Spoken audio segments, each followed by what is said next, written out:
was no way until you made one. Grace upon grace, hallelujah. And even though I don't deserve it, you did it. Even though I couldn't earn it, you gave it. Who am I that you keep me on your mind? God, I'm just grateful for you. God, I'm just grateful for you. And all my life you've been right here by my side. God, I'm just grateful for you. God, I'm just grateful for you. Holy, holy, there's only one. I give you glory for all that you've done. And even though I don't deserve it, you did it. And even though I couldn't earn it, you gave it. Who am I that you keep me on your mind? God, I'm just grateful for you. God, I'm just grateful for you. All my life you've been right here by my side. God, I'm just grateful for you. God, I'm just grateful for you. Whoa. Who am I that you keep me on your mind? God, I'm just grateful for you. God, I'm just grateful for you. All my life you've been right here by my side. God, I'm just grateful for you. God, I'm just grateful for you. Whoa.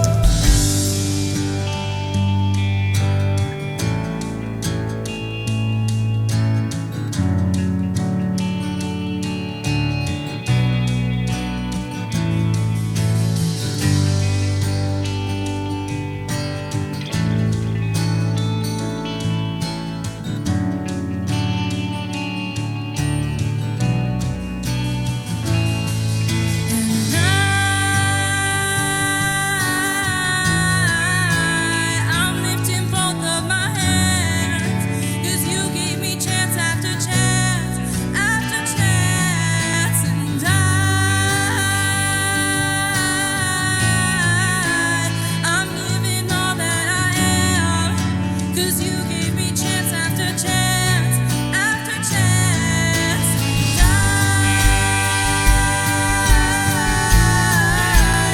I'm lifting both of my hands, 'cause you gave me chance after chance after chance.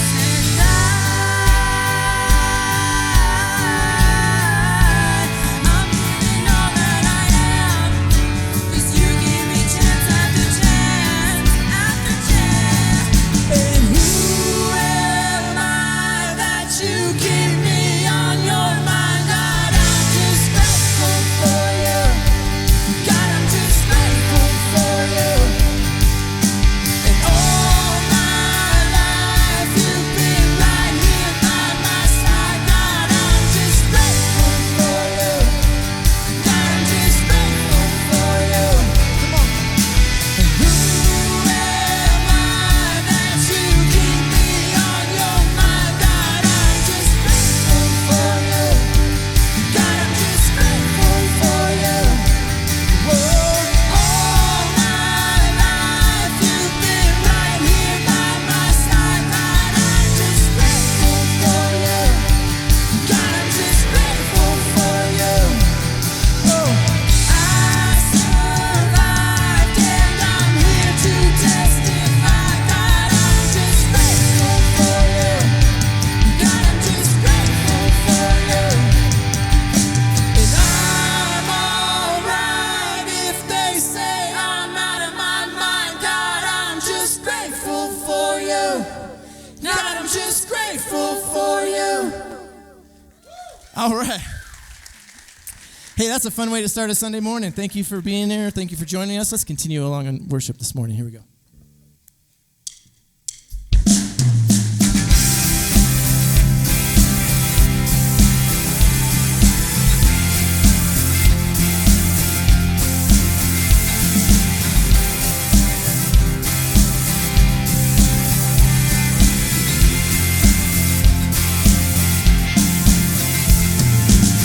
Who breaks the power of sin and darkness? Whose love is mighty and so much stronger? The King of glory, the King above all kings.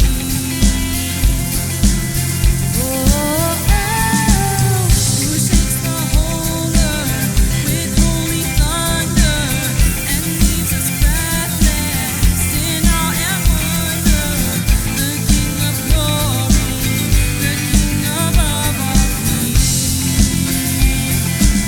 This is amazing grace. This is amazing love.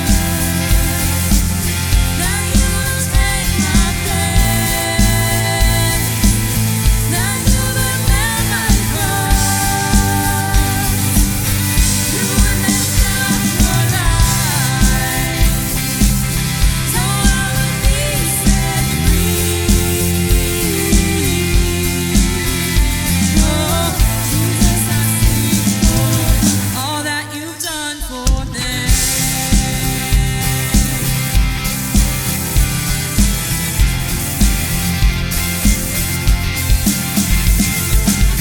Who brings our chaos back into order? Who makes the orphan a son and daughter?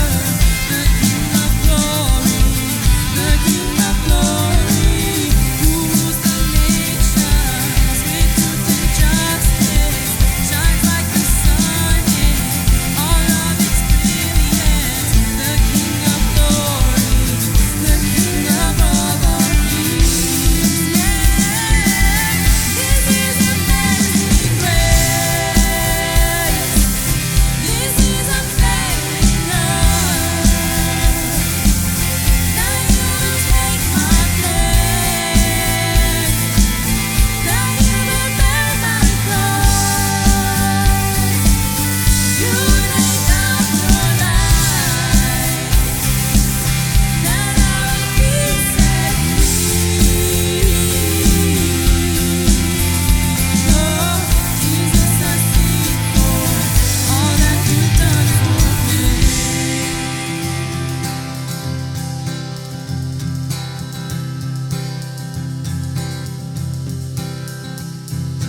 Worthy is the Lamb who is slain. Worthy is the King who conquered the grave. Worthy is the Lamb who is slain. Worthy is the King who conquered the grave. Worthy is the Lamb who is slain. Worthy is the King who conquered the grave. Worthy is the Lamb who was slain. Worthy, worthy, worthy.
Jesus be the name ever on my lips.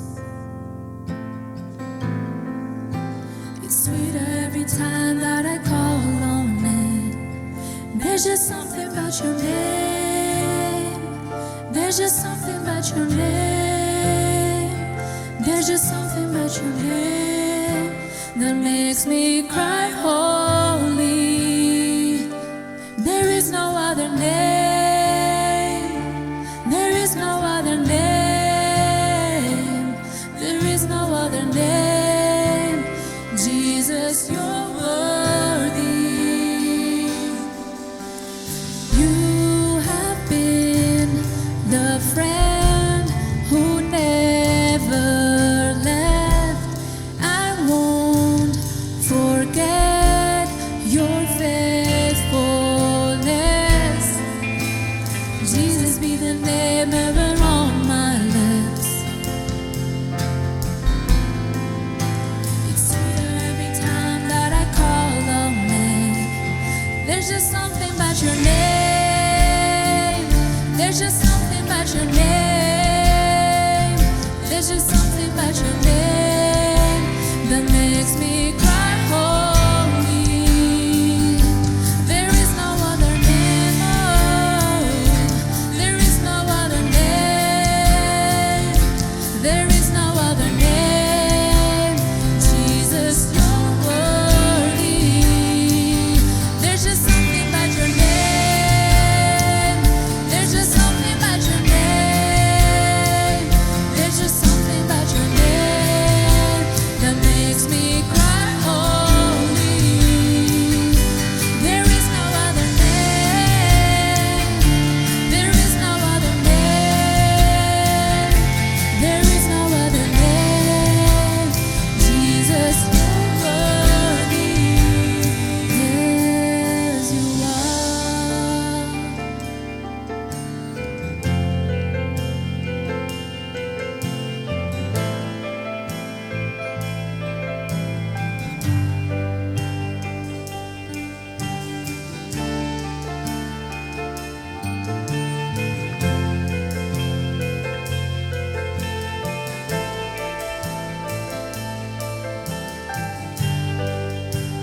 Jesus, your name is like the morning light, the one the darkness can't deny, the resurrection and the light. Jesus, Jesus, your name can save, your name can heal, your name can make the story still. You never fail, you never will. Jesus, Jesus, the bread of life broken for us, the wounded and the Holy One, the first, the last, and soon to come. Jesus, Jesus, the King who overcome the grave, the Lord who will forever reign. The name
Jesus be the name.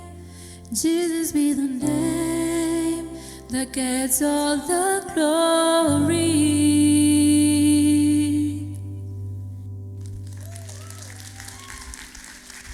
Thank you for worshiping with us. We will continue.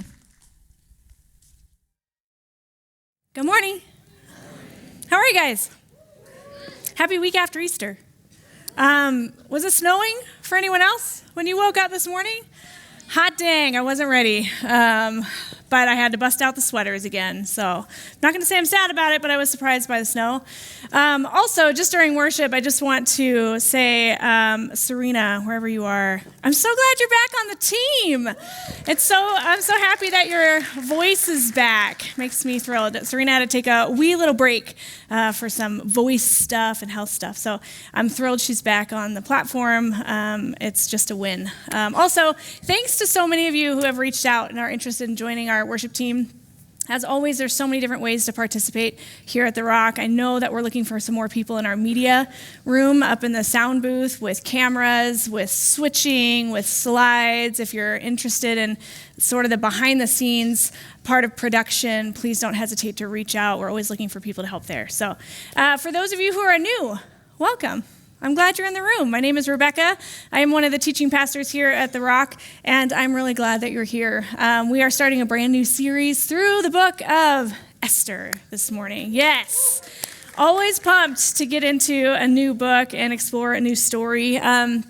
And I thought to start, it would be helpful to talk about a lens that I want to encourage you to consider as we get into the narrative. A lot of people read the book of Esther as if it's a historical day-to-day record of what happened back in the day. And what I want to sort of submit to you, there's so many scholars out there, just faithful Jewish and Christian scholars that would probably say this is more historical storytelling. And what that means is that we're dealing with a real empire. We're dealing with a real place, a real king. But there's a lot of nuances that seem to give this impression that maybe this story has been fabricated because it's attempting and to tell us something very specific about God. So it's a designed, arranged, wisely put together story rather than being a history book that we're getting to sort of peer into, okay? So my point in giving you that lens is that as you get into this story, you are going to see some fantastical things take place. And so it's helpful to know that we're interested in this being more of a story and less of a history book, okay? We're going to be dealing with things like exile. If that's an unfamiliar term, we'll unpack it here in a second. But there's so much happening in this story. There's like over-the-top feasts, which we'll talk about this morning. There's a year-long beauty pageant. There is like the most horrible, evil villain that we will be introduced to. You have an excessive, ridiculously absurd king that we're going to get to know. And there's these beautiful, like, ironic reversals throughout the narrative. It reads like a drama or a satire. It's one of those books where when I read it, I think, man, I would love to see this performed on a stage. I would love to see how those creatives in the world would put on this character and display it for us. And so hopefully you're intrigued because we're going to get into some gnarly nonsense in the next couple weeks and months. So also, many scholars would call Esther a diaspora story, which means that it was written for Jewish people living outside of their homeland, and they're trying to figure out some big things, like they're asking questions like, is God going to leave us out here? Does he still speak to us when we're not connected to the things that we're familiar with? Can we survive? Are we going to make it? Is he going to provide for us out here? Can we keep our identity as God's people if we are not connected to the rhythms and the practices and the people that all of that identity was created in and through? And the answer that Esther gives us is very clear. It's a clear yes. God is going to make it very clear throughout this narrative that yes, you can survive. Yes, God is still at work. Yes, even in foreign places, uncomfortable spaces, God is still working to preserve his people.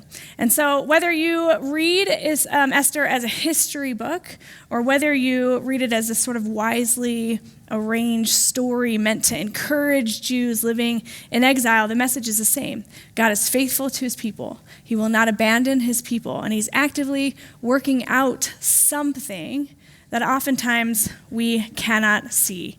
And I think that this is why the book mattered so much to the Jewish people. I think it's why it matters so much to us, because we can relate to trying to wrestle through what it looks like to live faithfully in our relationship to God and with one another in a world that oftentimes doesn't make that really easy for us. And so as we read Esther, we want to ask ourselves a couple questions. What is this story teaching us about God? What is it teaching us about power? What is it teaching us about courage? What is it teaching us about the idea of belonging, which we all are hoping to find and rest in? And what is it teaching us about how to live faithfully in places and seasons that we do not choose? I know you guys relate to this. God has brought you to a place in your own story where you're like, this is for the birds. I'm uninterested in being here, and I have to learn to trust God in the midst. And that's kind of a lame place for us to be as humans, right? We want to be on the mountaintop, but oftentimes we find ourselves in the valley, and oftentimes we're unsure of how we got there. Esther's going to help us unpack, what do we do? What do we do when we find ourselves in a foreign, undesired, unexpected place? What could God possibly be doing? So let me pray for us. And then we're going to get into the book that I think offers us a beautiful picture of hope. And I think we can always use a little bit more of that. So let me pray for us. God, thank you so much for this morning and this wild third winter or whatever we're in that you are ushering in. We're grateful for the way that you move and breathe and the way you are teaching us to move and breathe. God, I pray that in this place we would continue to cultivate a safety for people to rest and question and wrestle and learn how to live in the tension of this road that we call faith. I thank you for every person in this room. Would you speak through me? Lord, I submit to your spirit. I ask you to move and breathe, and I expect you to because you're faithful to do it. It's in Jesus' name, amen. Okay, so the book of Esther. It's found in your Old Testament. Okay? And the story is set in Persia, which geographically would be considered modern-day Iran. And it was written, it's taking place about 100 years after the Babylonian Empire came in and took captive and moved the Jewish people into exile. So let's talk about exile for a brief minute. It's always worth a recap if you're familiar with the idea. If you've never heard of exile, you got to get a little context so we can understand what Esther is going to move us into. So exile is like being uprooted against your will. You have no intention of leaving your homeland, but you are taken, you are removed. And so you are all of a sudden outside of the people that understand you, the language that you can connect to, the rhythms and practice of faith that makes sense to you. You no longer can drive to your local Target. You got to find out where Target is in this new world, right? I only say that because when I moved to the Bay Area for seminary, that was like number one. As like a 19-year-old, I was like, but where's the Target? Like, how do people live? Like, do I have to drive into the city and see, or do I have to drive an hour to the East Bay? So anyway, that's how I consider exile. You guys, that's where I live in my brain. But it's disorienting to not know where Target is, okay? It's destabilizing, and it can make you feel invisible. It can make you feel powerless when you are taken from everything that you know and understand and feel comfortable in. All of a sudden, it's a very different world. And so most of the Old Testament is written to people who are living in exile. And so it's a really important theme for us to at least have an idea about as we read some of these texts. They are living under governments that do not share their belief systems, that do not value the God that they worship, and that sometimes make life really difficult for them. And so we can relate to this. We can look all over the world globally, and we can see that there are people that are living in tension against the rulers that are overseeing their day in and day out lives. And they're having to learn how to navigate. When you live in a world like that, whether that's in the time of Esther's story or if it's in our day, typically the natural response that you get is one of two things. You either learn how to compromise. You're like, okay, I got to set some of these things aside. I'm going to not practice my faith this way or whatever it is. You know, you are actively working to survive. And so you compromise and you set things aside and life becomes a little easier, okay? That's one pathway. The other pathway is that you get angry and you get bitter, and oftentimes that results in violence and oppression and really, really horrible things. But the Bible introduces to us a third way, a third pathway, and that's demonstrated through a lot of different ways throughout the storyline. You see it through the prophets like Jeremiah, like Daniel that we went over last fall. You're going to see it in Esther. And then ultimately you see it in the life of Jesus. You see how he moves and how he breathes and how he treats people and how he honors people. And all of a sudden this third way begins to develop in the narrative. And so it's a way that we might call loyal love. The Hebrew word for that is chesed. Chesed is loyal love. It's unconditional. It's a beautiful, beautiful relationship with this idea of love where you stay faithful to God, God stays faithful to you, and you refuse to become like the empire around you. But you also choose to live wisely. You serve faithfully. You actually seek the good of the enemy. You seek the good of the empire. And so we see that on display. I know we mentioned during the sermon series on Daniel that Jeremiah talks about this idea of praying for the people who have taken you captive and plant gardens and, build cities. This weekend I got to hang out with some winemakers. Doesn't that sound bougie? They're lovely, but here is the thought that came to my mind as I was sitting and listening to these winemakers talk about their day in and their day out. It's how beautifully they are co-creating with God in the sense that they are gardening and they are cultivating and they're touching leaves and tasting grapes and exploring soil, and just listening to it was such a lovely picture of this storyline in Jeremiah where he says, do that kind of work. Seek the good, plant gardens and take care of them and co-reign and co-rule this earth so lovely, and do that with your enemies. Seek the good. Take care of the land. Take care of one another. And so that's something that we start to see throughout the Old Testament, is this third way of doing that, taking care of where you find yourself living. You start to live differently. You start to live faithfully right in the middle of a place that does not feel like home, a place where you are uncomfortable, where you might be afraid, where you're learning how to navigate. You don't give up on your faith, and you don't become violent or bitter. Instead, you find a new way. This is the way of Jesus that we see over and over and over again in the narrative. I don't know where you have found yourself in your story, but I'm pretty sure I could probably just guarantee that you have found yourself in seasons that you were not expecting. A job change, a marriage shift, a divorce, a loss of a child, a loss of a spouse, some upending grief that was unexpected and wholly disheartening. This is the kind of idea that we can anchor into with the idea of exile. What do you do to remain faithful to God when your world is falling apart? So here is what we cannot miss in the storyline of exile. This did not just randomly happen to God's people, okay? God was very clear when the Jewish people were living in their homeland. He was like, hey, here's what. I am noticing a new attitude that's being developed in my people. I'm seeing that you are turning away from my way, this way of loyal love. Instead, you're starting to choose to define good and evil for yourself. Like we talked about last week, you are choosing how to define the rules of what's right and wrong. And you know what? You're turning towards things that are unhelpful for you. They're unhealthy for you, and they're creating disconnection and division between humanity and divinity. And so God says, okay, I'm going to send a bunch of prophets. I'm going to warn you that there's some consequences if you continue down this pathway. What I don't want you to hear is that God was punishing. He wasn't threatening punishment. Exile is not a punishment. This was God's way of protecting his people. He's like, hey, I would like you to stay in this homeland, and I would love for you to cultivate relationship with me, and I would love to see us flourish and thrive, but you're making choices that are leading you away from that, and you're not seeing it. If you continue down this pathway, there'll be death. There'll be destruction. There'll be just violation of all of the beautiful goodness that I'm trying to usher into the world, and the people decided not to listen to the prophets.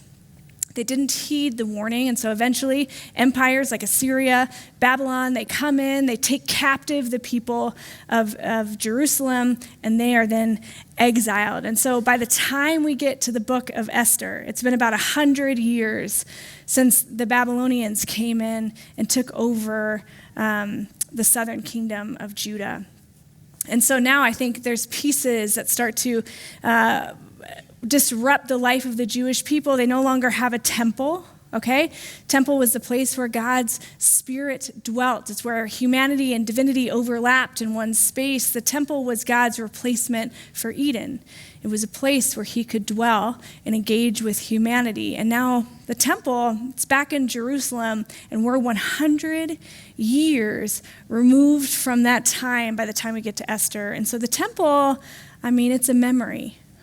Okay, and Jerusalem is a shadow of what it once was. Now, when the Persian Empire takes over, there is a pathway for you to return to Jerusalem outside of exile. And many Jewish people do. They return home, and so that's what the books of Ezra and Nehemiah talk about, a rebuilding of the temple and a rebuilding of this life that they once had.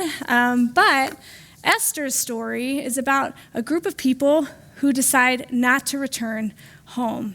They've decided that exile is their home, and they are going to stay. And so it's about the Jewish community that stayed behind. They're living in Susa, which was the capital city of the Persian Empire. Now, Persian Empire at the time of Esther was massive.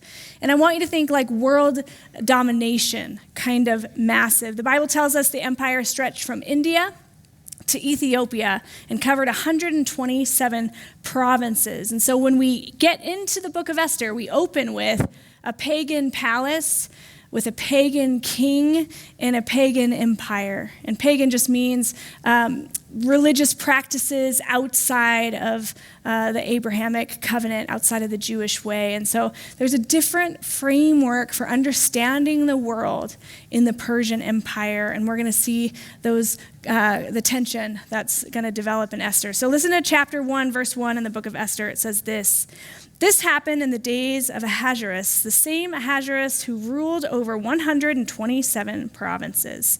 So the first big character we are introduced to in the book of Esther is the king. King Ahasuerus. It's such a lame word to say 1,000 times, so I'm not going to say it, okay? I'll probably just land on king, depending on which Bible translation you read. So if you go home and read this, you may notice a different name, or if you look in history books, his name is Xerxes. It's the same person, just different languages, different cultural context. In fact, his original Persian name was like, I can't even really say it. It's like Karsha Yarsha. Somebody probably in the room knows Persian better than me. But I'm not saying that word either. And that was the name that he was born with. It's hard to say. But in Hebrew, that name became Ahasuerus.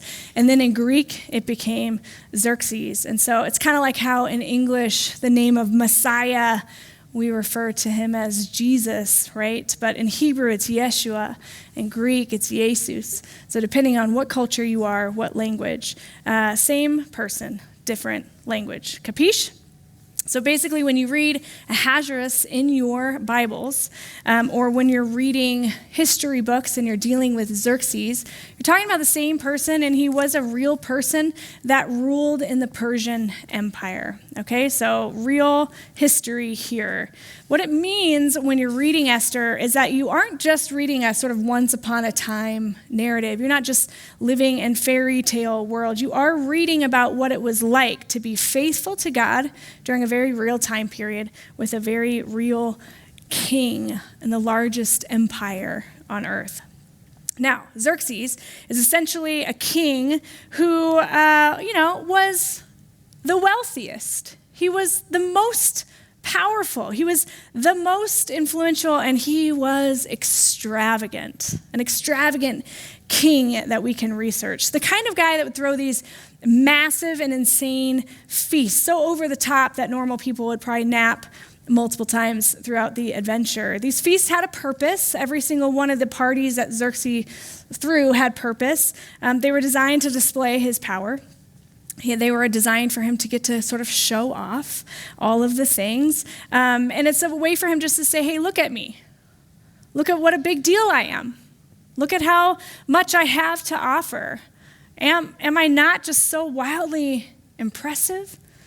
Do you not just admire who I am? Do you wish you could be me? It was this kind of idea, and it was also a way of saying, hey, look, this is how you should follow me. Because look at all I have at my disposal, right?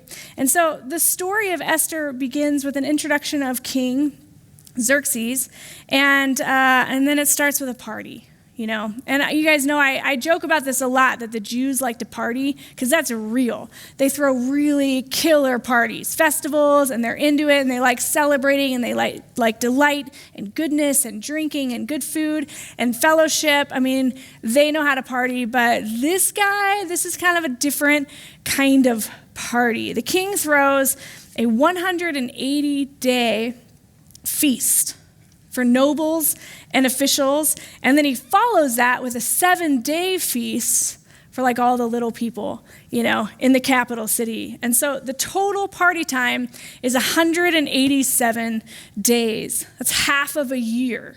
I don't do math, so don't quote me on that. But I think it's close to like half of a year. And the text tells us why he throws this party. Let me read it to you. He displayed the great wealth of his kingdom and the splendor and pomp of his majesty for days, 180 days in all. And so the point of this party was not celebration. It wasn't delight. It's about image. It's about power. It's about impressing people. Are you so impressed that we can keep partying? It's pretty great.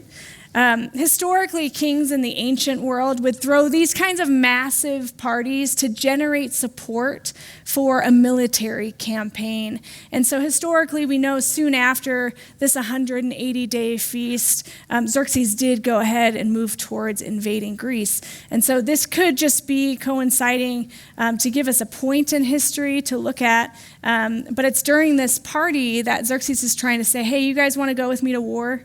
You want to go with me to battle?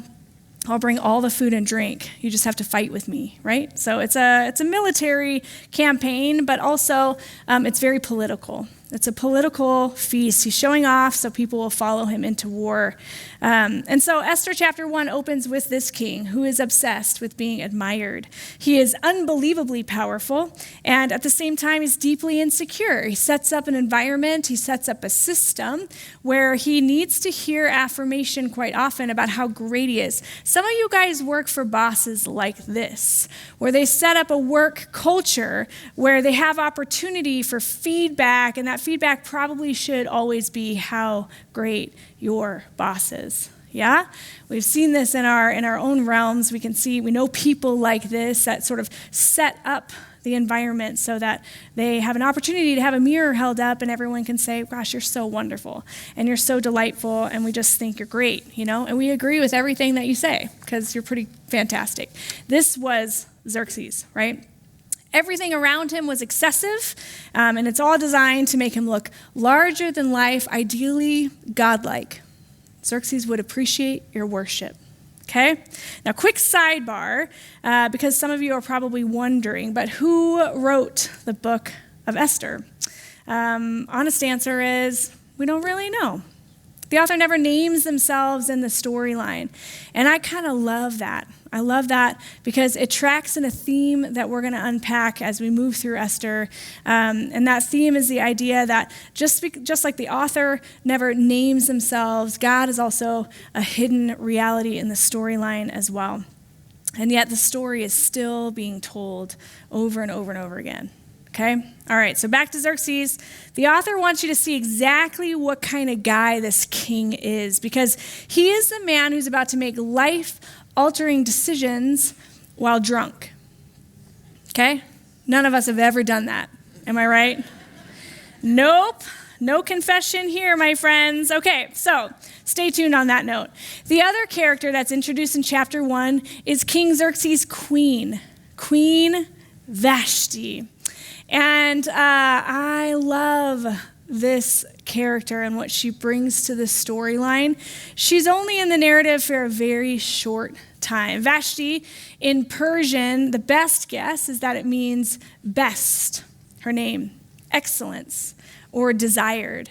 Now, very little of the Persian language from this era was preserved very well. So this is just a best guess. But anytime the scriptures name someone, I like to look into what their name means. And so she is, in some form or fashion, very desired and excellent. Best, okay? Vashti is the queen at the start of our story.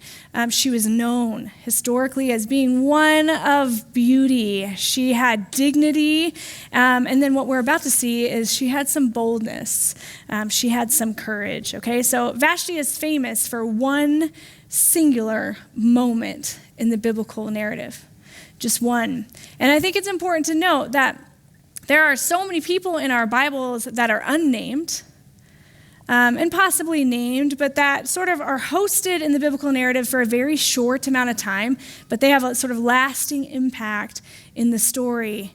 And I'll give you a couple of examples. There's a servant girl who encourages Nahum to go and seek healing from the prophet Elijah. It's a big point in the story, and if that servant girl, we don't know her name, we don't know backstory, we know nothing about her, but pivotal role in the narrative. You have people in the New Testament like the widow with 2 coins who gives her last 2 coins. Huge turning point in the narrative and what Jesus is trying to teach. You have somebody like the centurion, unnamed, brief encounter, but has faith, great faith in Israel. And so you have these characters that poke into the story that are so important. The woman at the well is another one that comes to my mind. So even if you have a character in the narrative that is short-lived, they're in there for a reason.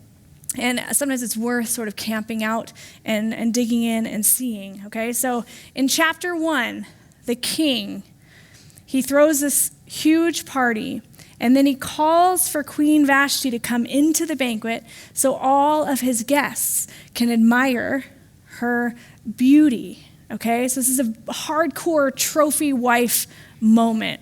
Like, look how hot my bride is. You cannot have her. She's mine. Are you all jealous and wish you were like me? This kind of vibe, okay? She's being put on display like a prized possession. And the text tells us something very important here, so I don't want us to miss it. It says this in Esther 1:10, on the 7th day, when the king was merry with wine. So my translation is he was drunk, okay? This is not a dignified royal moment, right? Okay, we're not some sort of State of the Union address, and this is a drunk king trying to show off his wife in front of a room of very powerful men. It's not about honoring the queen, it's about the king's ego. And the author really wants you to understand what kind of king we are dealing with here. Some Jewish traditions and scholars suggest that in the text, he invites her to come wearing her crown. And the interpretation is just your crown and nothing else. I would like you to come and show yourself to everyone.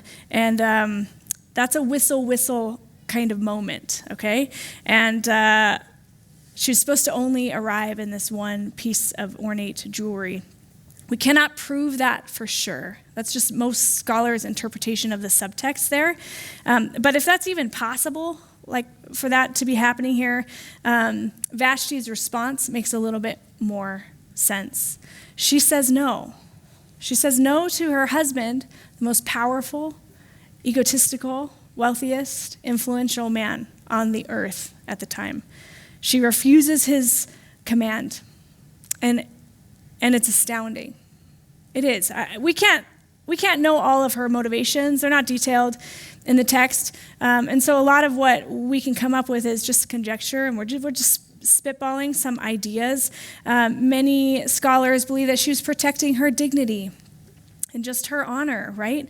Maybe she was asserting independence in a male-dominated culture. Possibly that was something that she was doing. So it may not just be rebellion. It could just be courage. She's standing up for what she believes in, right? Some people have even called her one of the earliest examples in the Bible of a woman standing up to injustice, even at great personal cost. And this refusal to the king would have been shocking. Absolutely not a thing. Unacceptable on any level.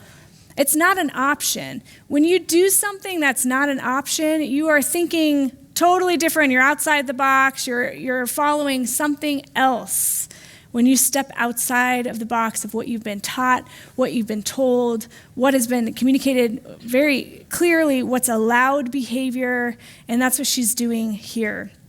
It's very courageous. You don't say no to a king, especially not King Xerxes. And spoiler alert, it costs her everything. Everything. What happens in the narrative is that the king's advisors start to panic, because that's what you do when a woman says no.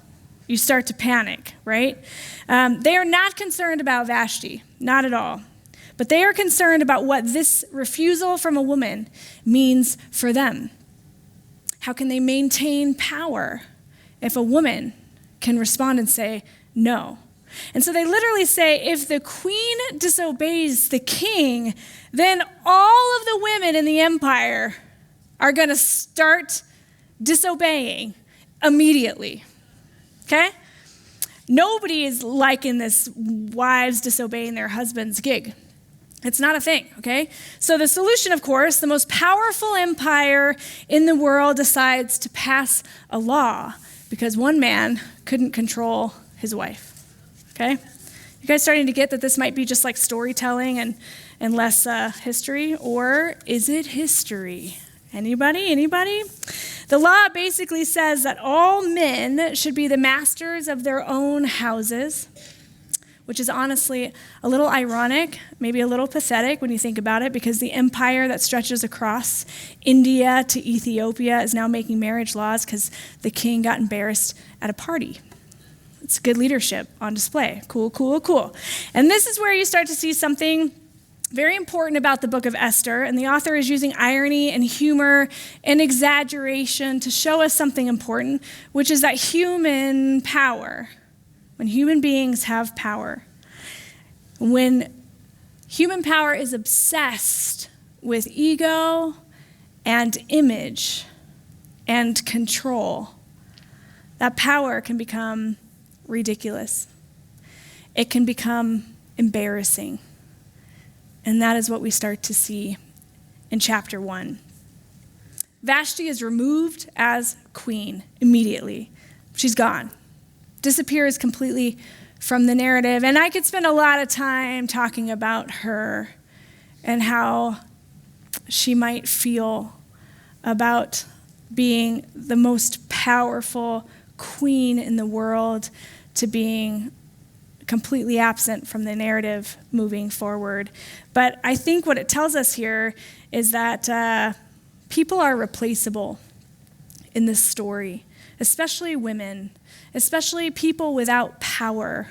They are disposable in this book. And it's right here in the middle of all of this sort of palace drama that we gotta just take a pause as we look at the book of Esther, because this is a story where God does not show up in all of the ways that you expect. There are not the burning bushes that we hope to see. There's no prophets. There's no big, obvious moments in the story. There's just ordinary people trying to live, trying to survive, trying to be very faithful in a complicated world. And we're going to sit in this kind of tension a little bit more next week. But for right now, I want you to notice this. Sometimes the story that God is telling does not look obvious to us while we are living it. Sometimes it just looks like life. Queen Vashti is just living her life in the midst of all of this affluence and wealth and power. This is her world. She has a moment to make a decision. She refuses the king, and her life, as she knows it, is completely over and completely altered. So chapter 1 ends with Vashti gone, and a new law is sent out to the entire empire.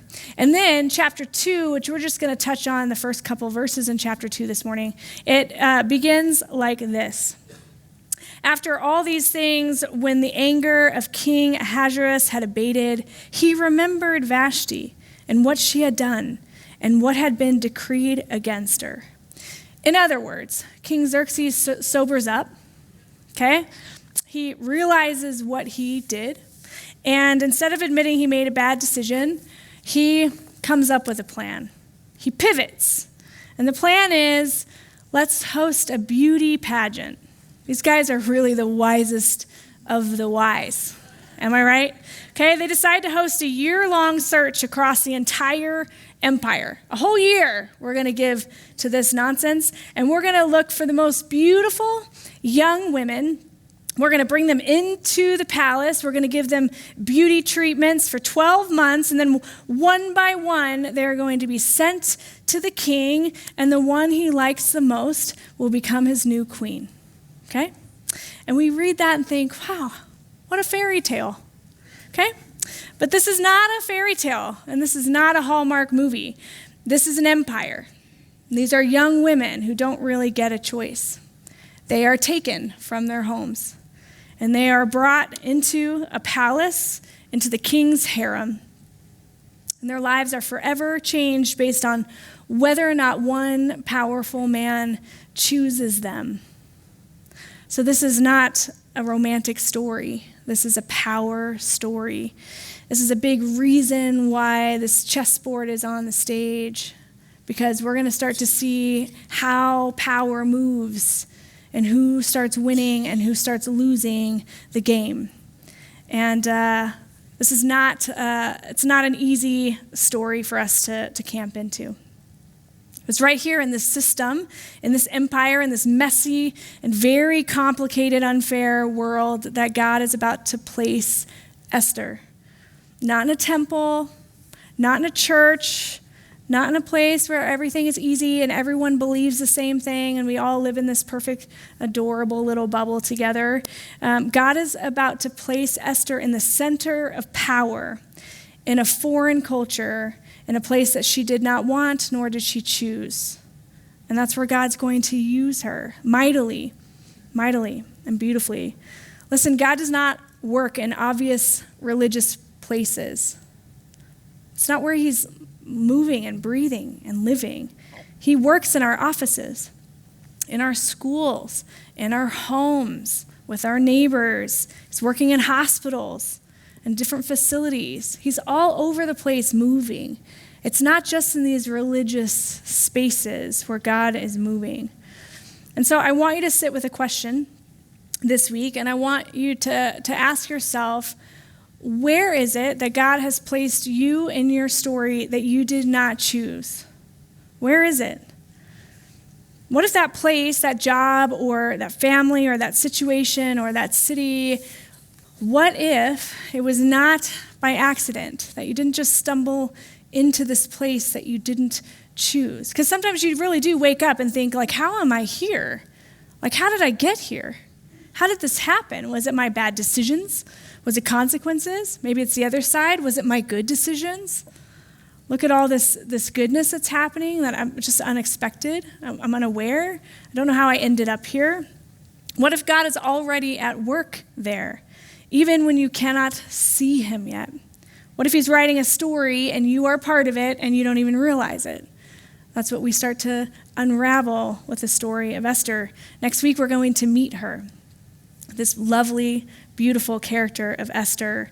And actually, you're not going to hear from me next week. I know it's shocking, but I have been on the platform every Sunday for 6 months, and I won't be next Sunday. I need a minute, you guys. I need 1 minute. And so I'm really, really excited for you guys. You're going to get to hear from my dear good friend, Aubrey. We can just take a minute and clap for Aubrey because she's amazing. You guys don't want to miss it. Here's the thing. Let me just give you a brief intro since I won't be here next week. But Aubrey and I met a couple years ago. She quickly became a very good friend of mine. We do a lot of life together. We've traveled as families together and friends together. And you are just going to be impressed by her. She's a voice of truth in my life. She deeply loves God. She respects the scriptures. And she is brilliant in how she can read those texts and dive into them and help you piece them together. She does that in my own life. She challenges me in beautiful ways. So be excited. Right now, she's currently serving as a chief of staff to President Sandoval at the University of Nevada. She has her master's in theology. She's wicked smart. She's funny. So be excited. She's going to come and she's going to, she's coming next week. I'm excited for you to hear from her. And, if we're honest, I think that, the story has been set up right now with impossible odds for Esther. And so as Aubrey comes and she starts to unpack what we're dealing with there, I think you guys are going to be benefiting greatly from that. So here is my ask of you this week. I do not just want you to read the book of Esther, but you could do that. I promise it's not that long. And it's a fascinating story. We're going to get into some really gnarly stuff, especially when we start to kind of get introduced to this villain who's one of the Bible's worst. We're going to get into some drama coming up here. But I want you to pay attention to your life this week. Read the book of Esther and pay attention to your life. Pay attention to where you are. Pay attention to the places that feel unexpected. Pay attention to the things that maybe pathways you wish you could have chosen. Like when I was little, I wanted to be a concert pianist. From like 6, 7 years old, I was like, I'm going to play the Phantom of the Opera on stage and sing to everybody.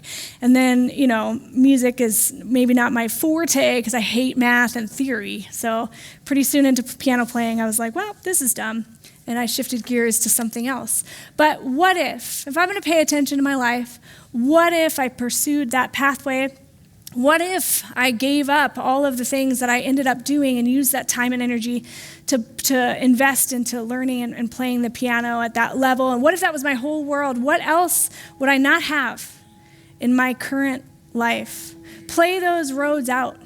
Start walking through those narratives. What if things shifted? What if things were different? Pay attention to those things because the book of Esther is going to teach us something that we don't always believe when we're in the middle of it, but that God is always at work. He is always, always at work in your story. Even when he feels silent, even when you feel forgotten, even when he feels distant and absent and hidden, when your life feels unfair, when it feels completely out of control, when you're angry, when you're isolated, God is always at work. This is what the book of Esther is going to teach us. And I know for some of you that hits really close to home because you are in a season right now that you did not choose. And maybe you're in a place that doesn't feel like home, and you don't know where you belong, and you don't know what you believe, and you're very frustrated at the fact that you're still in this place, and you can't get out of the wilderness, and you can't get out of the storm, and you can't seem to get out of this desert place that feels dark and uncomfortable. And if you're honest, you've just constantly been wondering, where is God in all of this? And the invitation of Esther is for us to consider, what if he is much closer than we think? What if he is much closer to what we feel and sense? What if he is already moving and he's moving these pieces in place and we just don't see it yet? He's writing a bigger story and it's still unfolding.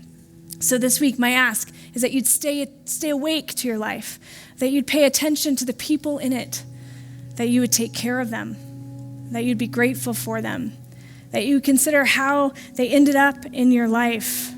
Not because that everything is going to start to make sense to you, but because God could already be at work in places that you just don't recognize because you haven't awakened yourself to see his movement in your story. And maybe, just maybe, you are exactly where you are for such a time as this. Would you stand and worship with us?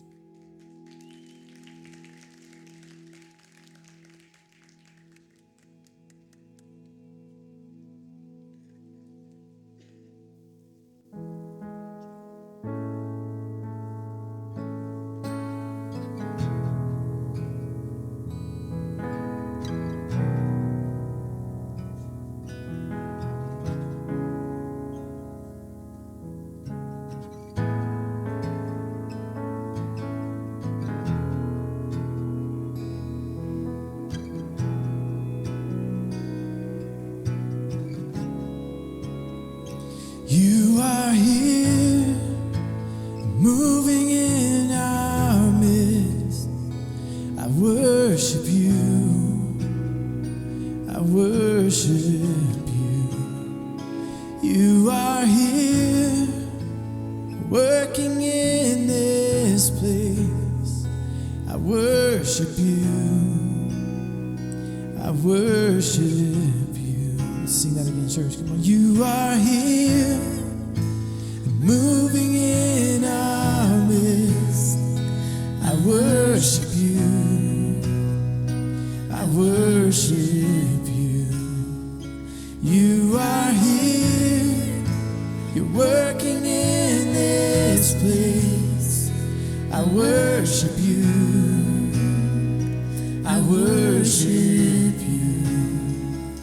'Cause you are waymaker, miracle worker, promise keeper, light in the darkness. My God, that is who you are. You are waymaker, miracle worker, promise keeper, light in the darkness. My God, that is who you are. You are here, touching every heart. I worship you, I worship you. You are here, healing every heart. I worship you, I worship you. You are here, turning lives around.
Even when I don't feel it, you're working. You never stop working. You never stop working.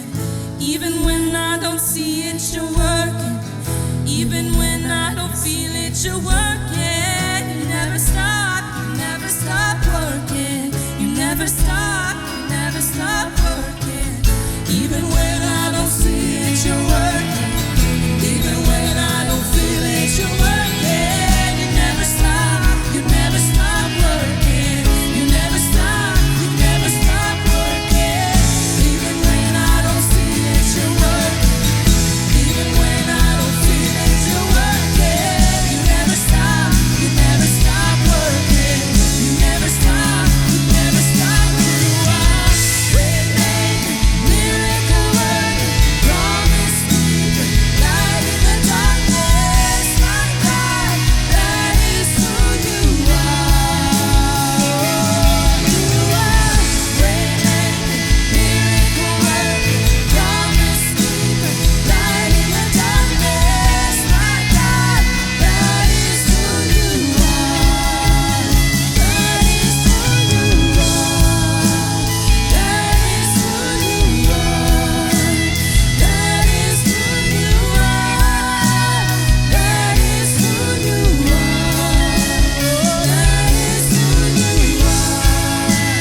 That is who you are. That is who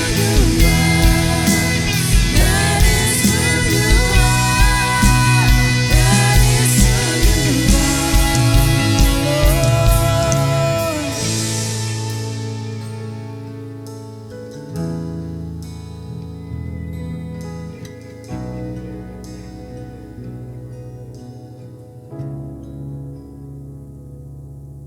Amen. We serve a good God.